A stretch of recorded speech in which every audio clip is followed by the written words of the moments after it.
On this Saturday night, BC calls for backup. 100 firefighters from Mexico join the fight in British Columbia as relentless flames force thousands from their homes and push emergency crews to the brink.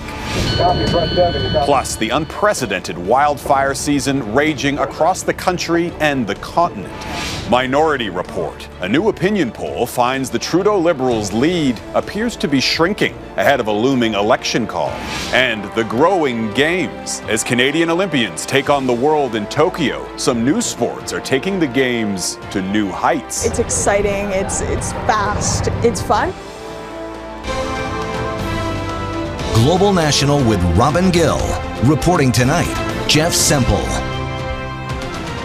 Good evening and thank you for joining us. Thousands of British Columbians remain out of their homes this weekend as fires rage throughout the province's interior, and the forecast is not looking good as far as fire conditions are concerned, with temperatures expected to climb into the mid-30s through the end of next week. More than 3,300 firefighters are battling the blazes, and today more help arrived all the way from Mexico. A crew of around 100 firefighters touched down this afternoon in BC, heading to the wildfire front lines after undergoing COVID-19 testing.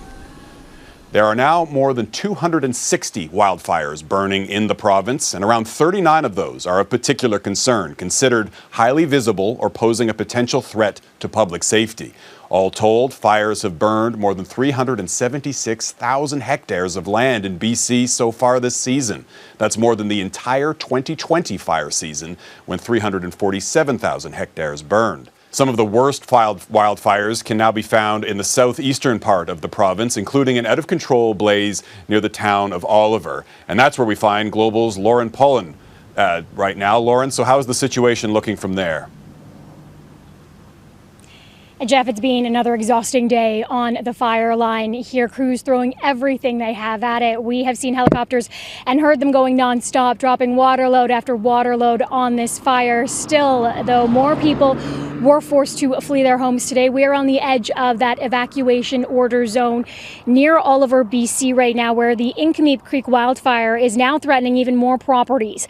The fire is still burning out of control, with flames now moving north, and we do know that again, more homes, cabins and properties, along with places at a local ski resort, Mount Baldy, have been evacuated this afternoon. Officials tell me this fire is growing, but because there is so much smoke, firefighters can't actually map out how much it has spread. There is some good news, though, in this firefight in the south near Osoyoos. 40 homeowners, along with the Spirit Ridge Resort, a cultural center and a nearby winery, have all been allowed back after several days being out of their homes. No doubt breathing an incredible sigh of relief. Still, well over 850 property owners are still forced out of their homes right now. It was a traumatic situation for our members that were pulled from their homes and were able to grab just a few things they needed. And we, from our end, it was a scramble at that time, and a ton of people within the Osoyoos community, just residents, stepped up, found supplies, came in to assist. It's always great to see when people just step up at a time like that and support us and help out. So that was pretty amazing. I was prepared for it. I mean, we saw it coming with the fire. It's slowly moving that way. It was just a matter of time. Nothing we can do. And Lauren, fire crews there must be exhausted, but as we mentioned, more backup has just arrived. So how are they expected to help? Jeff, definitely welcoming all of the backup they can with open arms, as the crews here really have been working nonstop. And as you heard a little bit earlier, those 100 fire crews from Mexico have now landed in BC to help with this firefight alongside crews who are already here from across Canada. And they are heading to help the fight here at the Invernos Creek wildfire and will actually be in action starting tomorrow. These highly trained crews will be on hand for 30 days, working shoulder to shoulder with our wildfire service crews. We can't thank these men and women enough for heeding our call for support. We've been working under extreme conditions with limited resources, so having extra bodies on the way is extremely important. We're extremely grateful for the support of outside agencies. and it is support that is greatly needed right now. Jeff, there is no relief in sight. In the forecast, we are expected to hover in the mid-30s for the next several days here, so crews really do need all the help they can get. Jeff? Lauren Pullen near Oliver, BC. Stay safe. Thanks, Lauren. And BC is far from the only province in the midst of a firefight. Wildfires are now raging across the country, fueled by hot, dry conditions. Here are the hot spots. The situation is particularly bad in the prairies. Saskatchewan is battling more than 160 active fires. There's also a large cluster in northwestern Ontario, at least 150 burning in that province today. And there are more than 130 wildfires raging in Manitoba. In fact, fire crews there are so stretched that the military is now responding to the situation in eastern Manitoba. 86 soldiers are being deployed. They will be cleaning up hot spots and patrolling the area to help free up firefighters to tackle more serious fires elsewhere in the province. The military is expected to remain on the ground in Manitoba until at least August the 10th. And it's a similar situation south of the border, with about 80 wildfires raging out of control across the western United States. More than 500,000 hectares are already burned, with no relief in sight. As Jennifer Johnson reports, firefighters are struggling to contain the flames, while some have also been sidelined by the pandemic. Hair-raising video as California firefighters drive through burning embers to get to homes threatened by the Tamarack fire. That blaze has crossed into Nevada. Homeowners have been told to get out. There's a mountain right behind my house, and the fire was coming right down. In many communities, homes have become piles of ash. With winds picking up, the fire's path has become harder to predict. The extreme fire behavior meant that it was definitely going to be a difficult time, and in some cases a real firefight. Scientists blame climate change for the drought and excessive heat, creating a losing battle for firefighters. There's not a lot of moisture left in the ground, and it leaves the forests, any vegetation that's on the ground, in a state where a single spark could easily set off an inferno. In Oregon, the nation's largest bootleg fire caused by a lightning strike is still only half contained. Crews are also battling a COVID-19 outbreak. At least 9 firefighters have tested positive so far. On Friday, mandatory evacuations were ordered in Butte County, California, as the Dixie fire, the state's largest, explodes eastward. Hundreds of families left earlier in the week and now anxiously wait to see if there will be anything left when they return. We had to evacuate on Monday. It was probably more than 20 miles away, and now it's within 4 miles of our house. Copy that, thank you. The smoke and haze from the fires are making it very difficult to breathe for millions across the country, especially in California. It's definitely pretty bad, you know. I mean, you got ash falling down on your car. Weekend forecasts for California and Nevada are calling for scattered thunderstorms, but also the chance for lightning, raising fears that could spark even more fires. Jennifer Johnson, Global News, Washington. And severe weather is also hitting India right now. At least 125 people are dead after heavy rain triggered flooding and landslides.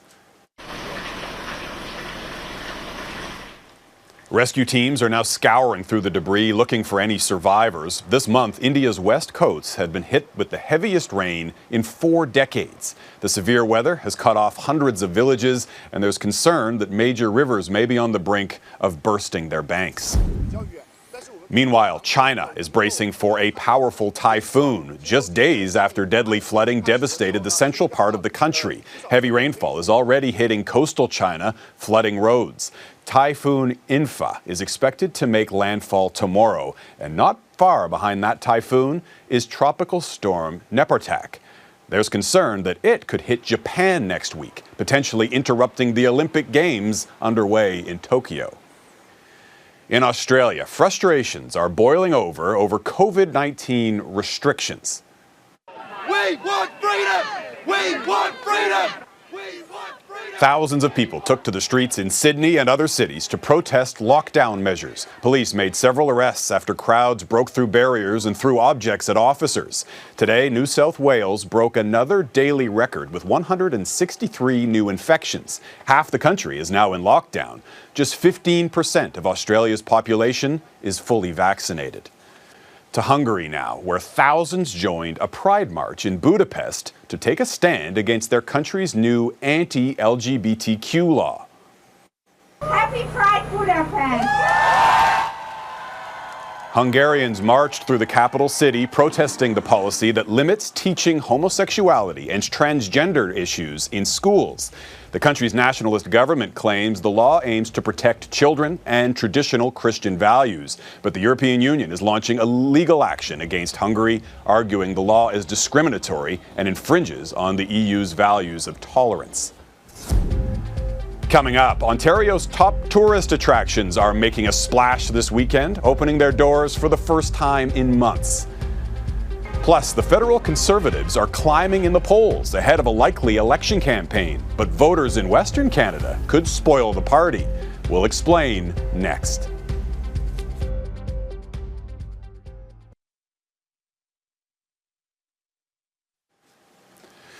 Welcome back. Toronto police clashed with protesters this week as the city evicted dozens of people living in homeless camps that had been set up in local parks. Now, some city councillors are questioning the tactics and calling on the mayor to change his approach. Catherine Ward has the details and a warning that the images in this story may be disturbing. The images from the clearing of homeless encampments carried out this week at Toronto's downtown Lamport Stadium Park are troubling. We as a city are never doing a good job when our police force is using coercive violence on citizens of Toronto. Police say they were at the facility to support city staff, and enforcement was their last resort. But some Toronto City councillors say they will not let the issue be forgotten. In an open letter sent to the mayor Friday, they wrote, "We demand an end to the violence and extreme show of force," adding the approach to encampments does not effectively resolve the challenge we face, as you are only moving people experiencing homelessness from the parks to laneways, under bridges, or into another park. The mayor says the evictions were necessary, adding that the crowd that gathered in support of people living there was part of the problem. Last week, there were 3 clearings of encampments. 2 of them were done without incident. Why? Because there were no protesters there. At a certain point in time, after all the efforts we've made, 20,000 visits to convince people to come indoors, that there is a time when those encampments have to be cleared. Early in the pandemic, many people did not want to enter Toronto's shelter system out of fear of catching COVID-19. Setting up tents in parks throughout the city, adding to the complex and long-standing issue of homelessness in Toronto. We have decades, in fact, of the provincial and federal government not working with the city to create affordable housing. We've begun to turn the corner on that, but the roots of this are very much a system that doesn't create good affordable housing for people. Outreach workers say they worry about how future evictions will be carried out, but will take their cue from those who live there. If the residents are asking for more public people to arrive and witness, we will do what we can to support. If the residents are asking for less people to witness, we will do that. But at the end of the day, we need to be centering the voices of those who are most vulnerable. And I think the city's approach so far has not done that, and we're seeing that it's not working. Catherine Ward, Global News, Toronto. A new opinion poll conducted exclusively for Global News finds the federal Liberals' lead over the Conservatives has narrowed.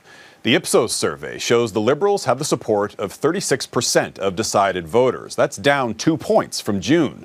The Conservatives are up 4 points to 30%, while the NDP is unchanged at 20%, and the Green Party, currently in the midst of a bitter internal battle, has dropped 4 points and is now sitting at just 3% nationally. But as our chief political correspondent David Akin explains, the national numbers don't tell the full story. All federal political leaders almost never miss Stampede Week in Calgary. But for Conservative leader Erin O'Toole, visits to Alberta may become more and more necessary to boost his party's fortunes there. A new poll done by Ipsos exclusively for Global News finds that just 36% of Albertans would vote today for O'Toole's Tories. That's barely half of the 69% of Albertans that voted for Andrew Scheer's Tories in the 2019 election. Meanwhile, 31% would vote now for Jagmeet Singh's NDP versus 12% in 2019. Justin Trudeau's Liberals have the support of 24% of Albertans now versus 14% in the last election. Clearly what's happening here is that Jason Kenney's struggles managing the pandemic are starting to impact federal vote intentions as well. And the NDP being in second place suggests that Rachel Notley within the province is having a positive effect on the fortunes of the NDP federally as well. The trend in Alberta, though, is the same in Manitoba and Saskatchewan. Tory support is way down from the 2019 election. But in Ontario and Quebec, Ipsos found voters in those provinces would make the same choices now that they made in 2019. Consider seat-rich Ontario. The Liberals have a commanding lead at 40% right now, but that's pretty much what they won in 2019, 41%. The Conservatives have 32% support in Ontario right now versus 33% in 2019. The NDP, though, is moving up, polling at 20% now versus 17% in 2019. Yeah, there's not a lot of movement in Ontario. It's pretty well status quo from where we were in 2019. Now, if you're Justin Trudeau trying to figure out if you should have a summer election, the Liberals would almost certainly win the most seats, but the numbers are not quite there for the Liberals to bank on winning enough seats to form the majority government that they want. Jeff? David Akin in Ottawa. Thanks, David. Still ahead, how the fight against COVID-19 left behind one of Canada's most vulnerable communities.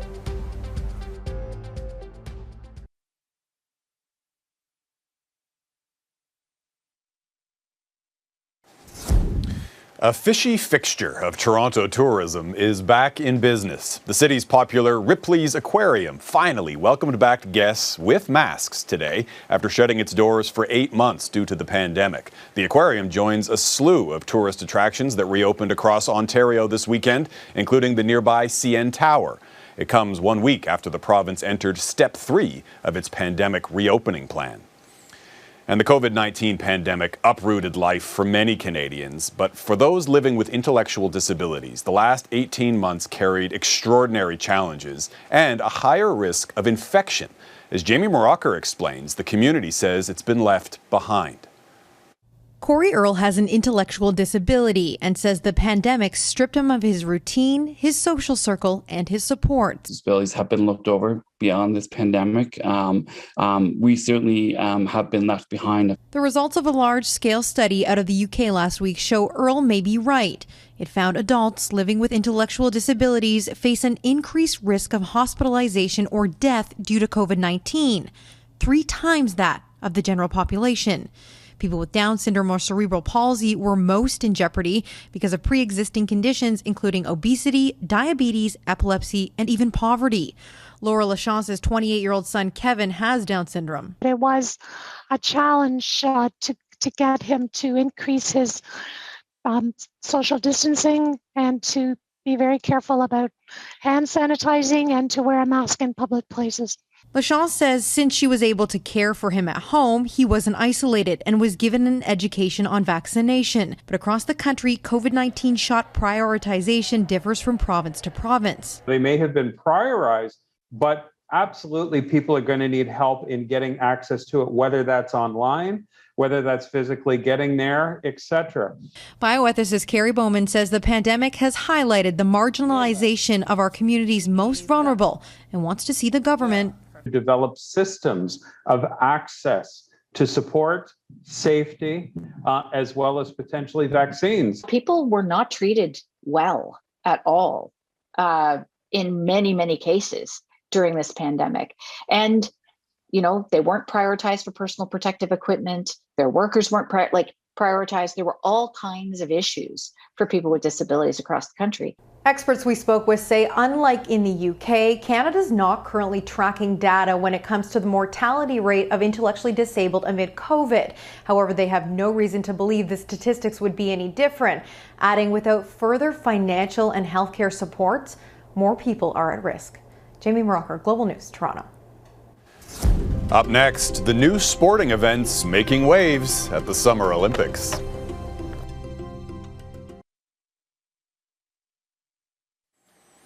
Welcome back. When it comes to the Summer Olympics, we often think about the traditional big events like the 100-meter dash or gymnastics. But that doesn't mean the Canadian athletes aren't open to learning new tricks. As Mike Drolet reports, the Tokyo Olympics are offering up some fresh fare and hoping to take the Games to new heights. If you talk to most sport climbers, the Olympics were the furthest thing from their mind when they took up the sport. When it was announced in 2016 that climbing would be added for the Tokyo Games, Canada's best briefly celebrated and then chalked up and got to work. It's dynamic, it's exciting, it's fast, it's fun. The Olympics has a history of trying out new sports. Some, like ballooning and tug of war, didn't catch on. Baseball and softball were dropped after the 2008 Games for being too American. But the international community has caught up enough that both sports are back in Tokyo. Sadly, few fans will see either live and in person because of COVID regulations. But the players say, and cue the sports cliche, they're just happy to be here. When we do get to the Games, that I think will look very different than they have in the past. But at the end of the day, it's about the product on the field and the teams competing for a medal for their country. Fans, no fans, spectacle, opening ceremonies or not. Like it's about that competition in those games. So I think that's what we're most excited for. Other sports making their debuts: karate, surfing, and skateboarding. Sports that have massive followings and established communities, yet are only now making their Olympic debuts. It really doesn't hit until you stop and think about it. Like every once in a while, I'll sit down with someone and I'll talk about it. And I'm like, wow, that is insane that this is the first time ever this is going to be included in the Olympics. All the new sport athletes say they've thought about how they'll represent their disciplines to the world. They want an audience. And medals too, of course. As far as the crowd goes, I could say I'm fairly bummed, but it's not like I'm going to the Olympics, bro. There's hard to find a downside in that. Totally, bro. Mike Drolet, Global News, Toronto. Good luck out there, bro. And that is Global National for this Saturday night. I'm Jeff Semple. Tonight, your Canada is Peterborough, Ontario. We would love to see your corner of the country, so please keep sending us those photos to viewers@globalnational.com. Thank you for watching, and I'll be back here with you tomorrow. Have a great night.